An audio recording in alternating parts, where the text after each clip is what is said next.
Hey guys, what's up? IrishEmerald here, coach of your Wexford Wailords, and welcome to our week 5 team building video for you guys this week, up against the TheFlyingBird, coach of the new South Wailmers. If you don't know him already, he was a coach in the UBL League that just happened there recently, so definitely go check him out if you haven't done so already. But before we dive into the team building video for him for our upcoming matchup in the MPL, I do want to kind of talk about a few of the transactions I have made for the team, for your Wexford Wailords at this point in the season.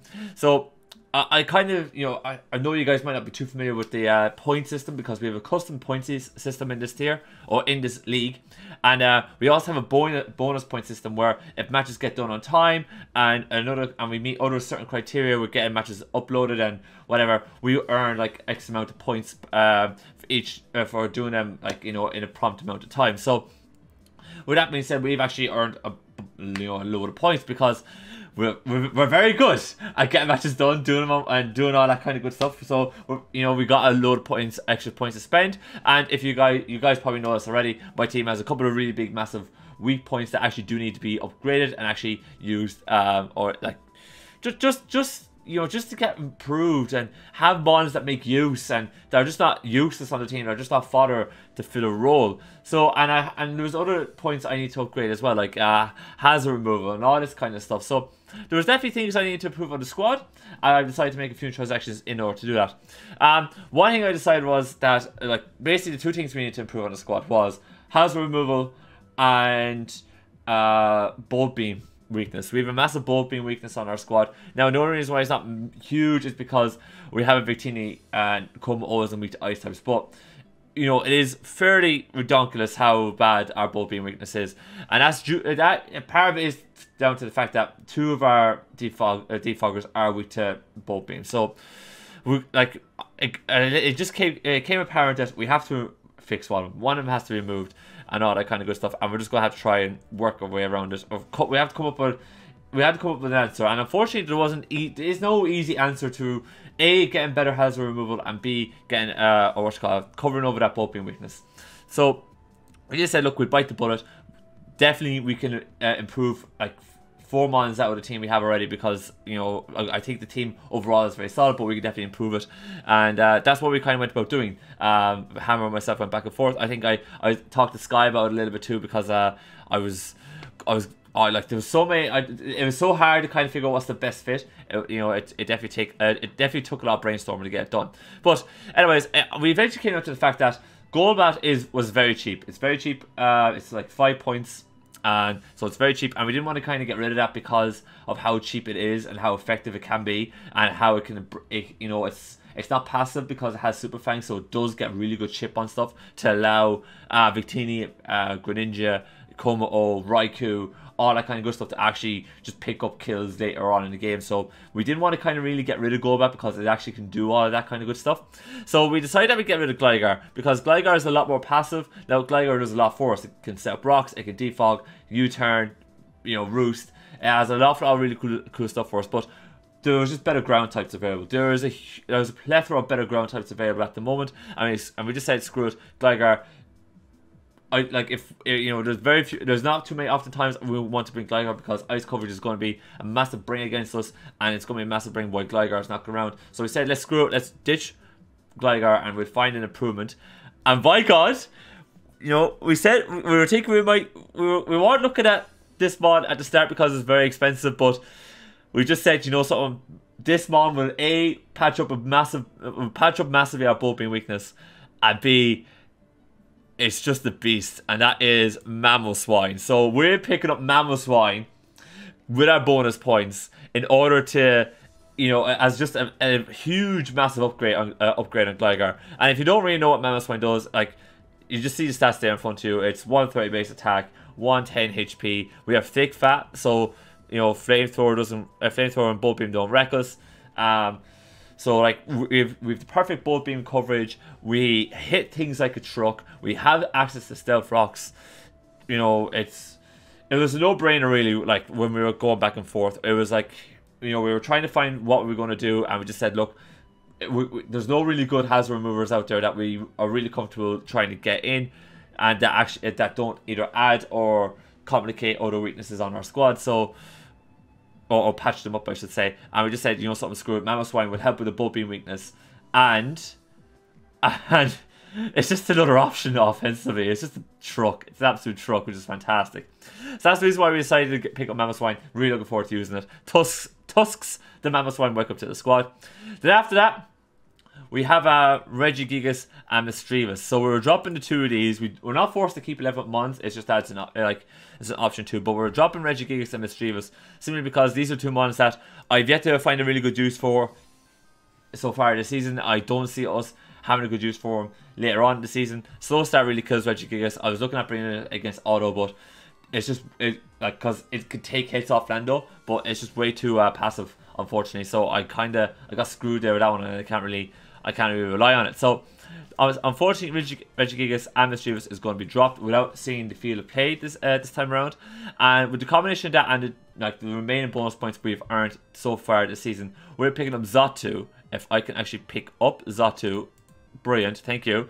That was poor prep by me. But we're picking up Xatu. And the reason why I'm picking up Xatu is because of Magic Bounce. So when you get Magic Bounce would force hazard, anyone who wants to set up hazards against us to really think twice whenever it brings Xatu, because we're actually making everyone think twice, right? Everyone has to think twice whenever they want to do it, because if I bring Magic Bounce against them, it's going to be rocks, webs, spikes, toxic spikes on their side of the field, not on mine. So they have to think twice. We have another defog user. We get some screens. We get U-turn. We get Wish and Roost with Xatu. So we actually have a second Wish user, which is really, really handy because it takes the load off Sylveon having to Wish Pass the whole time. We can make Sylveon do other things, and we can rock out with that. Not the huge amount of bulk, but it's super annoying to deal with. Xatu is super annoying to deal with. And we get access to a nice plethora of special type attack moves as well, like Future Sight, whatever, stuff that just makes this thing really annoying. And I felt like this thing could help with the squad and do an awful lot of work. Now, in saying that, you're probably thinking, Irish, you got rid of one flying type and you added another, your Bolt Beam weakness is still there. You're correct, but it's not as bad. Mamoswine has patched up a huge chunk of that Bolt Beam weakness. It's not as spammable with a Mamoswine on my squad, and it also means that we do not have a Mon that's 4 times weak to Ice Beam, and that also makes it a lot less spammable. So I think overall it's an improvement, and hopefully it can do work. Now, I'm sorry for taking so much time on that. I'm going to get right into the team builder now, and here is it. So let me just kind of go through what Bird has. You can see it above me now. He's got Garchomp, Mega Medicham, Tornadus, Therian, which is a Z captain, Heatran, Shaman, Savali, Araquanid, Drapion, Gramble, Rodent Frost, which is another Z captain, and Lickitung, which is another Z captain of his. So he's got overall very scary squad. If you've seen him in the UBLD League, you've seen that he kind of has struggled a little bit, but this season he's not. He's last time I saw he was 3-0. He could well be 4-0, I think. So he's actually flying this season, and there's no.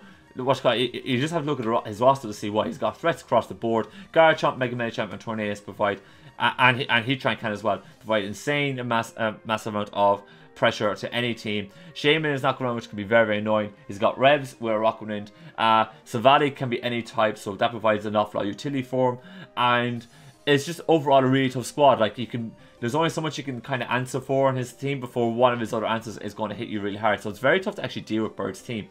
But I think we might be able to kind of deal with it. It took a little bit of thinking, but I think we have the squad that'll be able to kind of beat him this week. And I'm going to start off our Nagato, our Greninja. Right off the bat, we're rocking on max speed, max special attack, Timid Nature, because that allows us to outspeed a max speed Tornadus by 1 point, which is absolutely lovely. It means that he doesn't have a Mon that is faster than any Mon on our team, so he has to run a Choice Scarfer to potentially beat or outspeed my Greninja, so we've got to watch out for that. Chomp could well be it.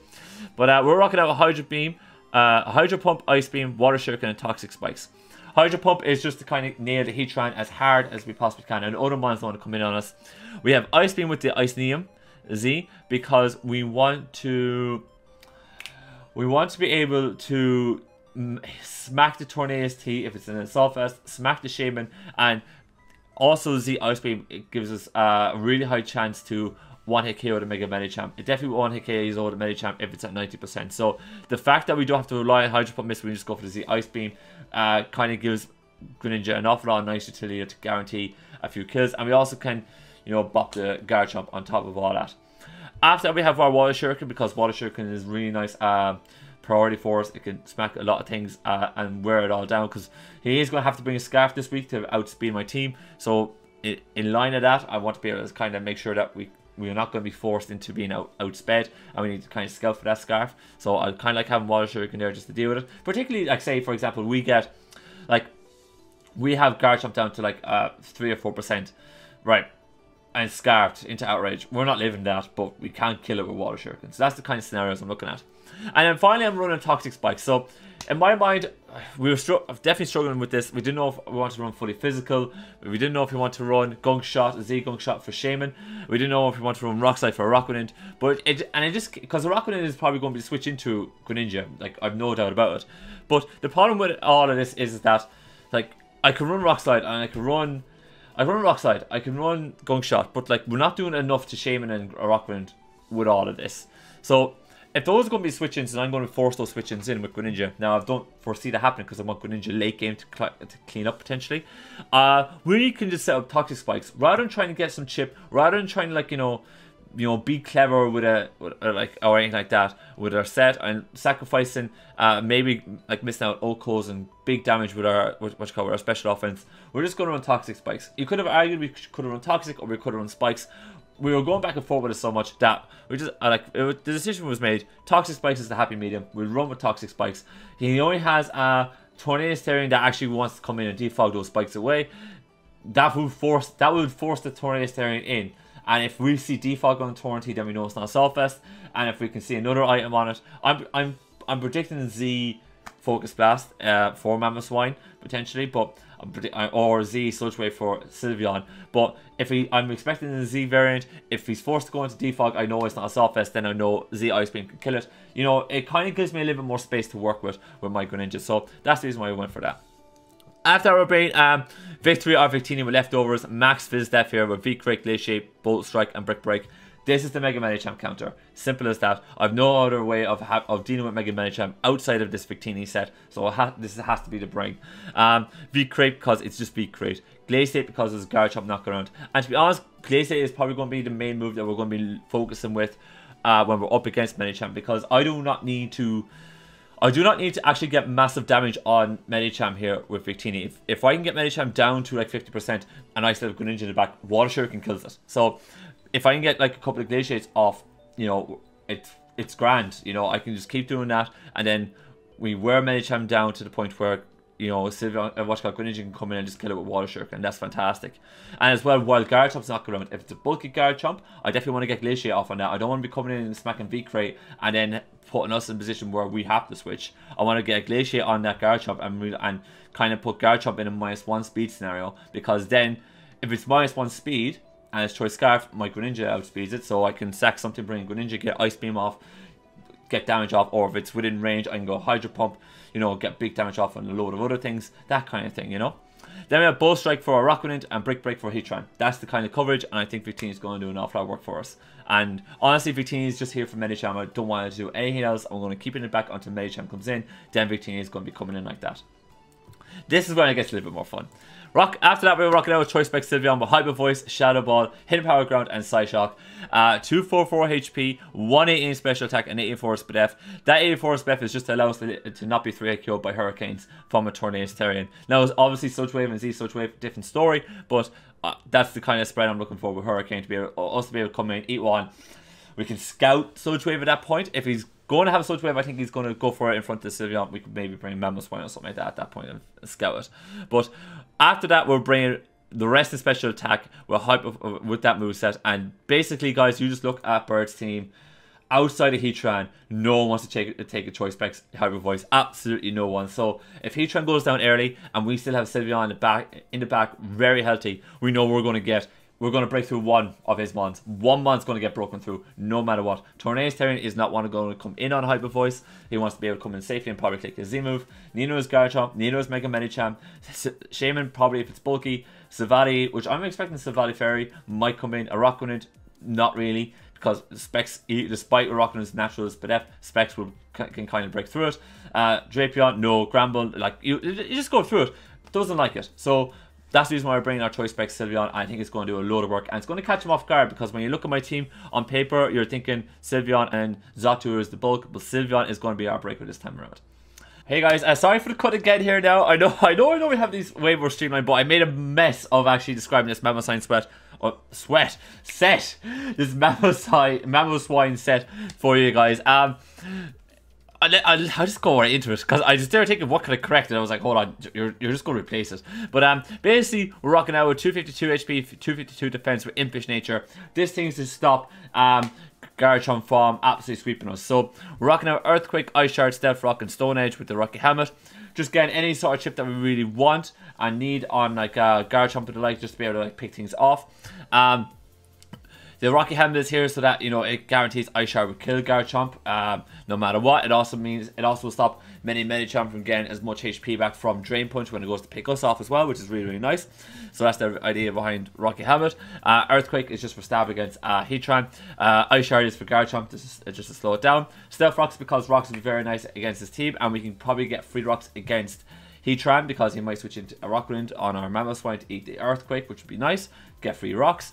And then Stone Edge to be able to actually hit the Rock Wind later on in the game when we've worn it down, so that we know that we don't have to because so we're not totally walled against it. Obviously, you know, 80% ratio isn't the accuracy isn't the best, and look, it's probably not a move that we're going to go for unless we're in a tough situation, but having the option there is the main reason behind it. But yeah, Tusk is making his debut for the Wailords this week, and it's just to shut down a Choice Scarf Garchomp.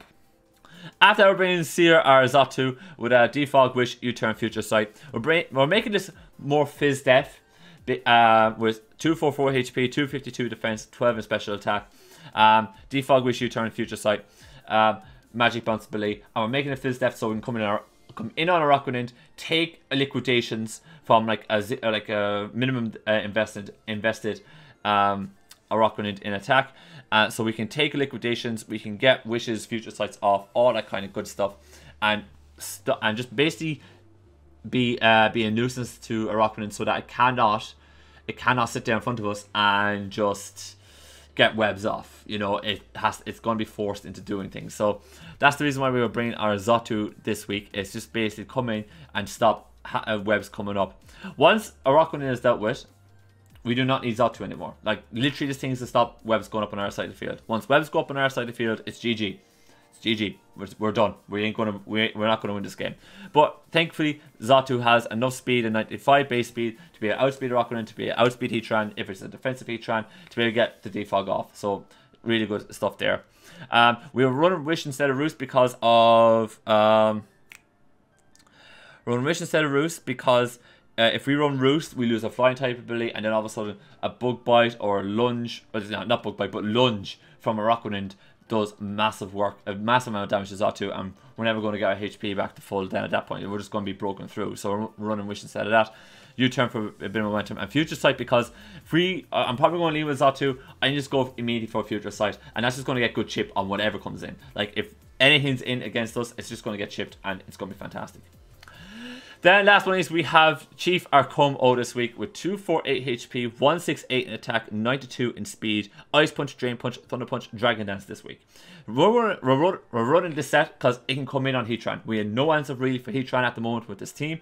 This thing can come in on Heatran and take hits off Heatran very easily and set up D-Dance. Heatran can't not do much to us here. Like, if we come in on a Heatran, like, Heatran's going to be like Magma Storm, or it's going to be Flash Cannon, or Toxic, whatever. But we can just go D-Dance, we can go Drain Punch, then switch out. We can, you know, or we can just go Drain Punch straight off the bat. Just get chip on Heatran, just constantly keep wearing it down.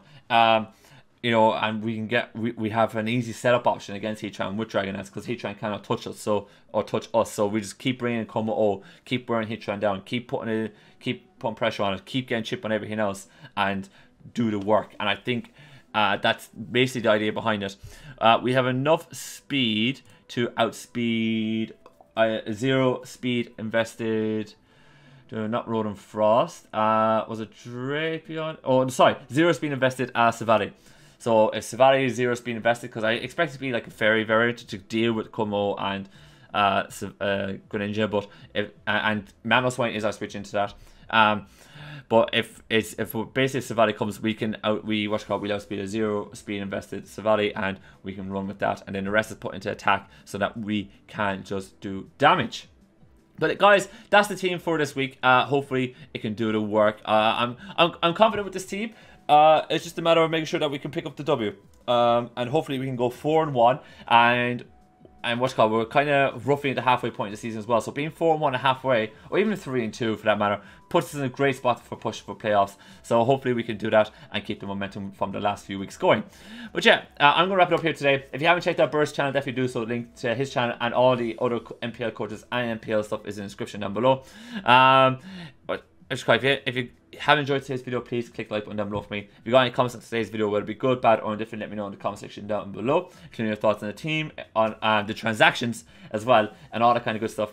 And last but not least, if you want to see more more Wexford Wailords action coming away on this channel, or more content in general, please smash that subscribe button down below for me and click that bell icon. On that note, I'm going to get up out of here. As always, thank you guys so much for watching, and I'll see you next time.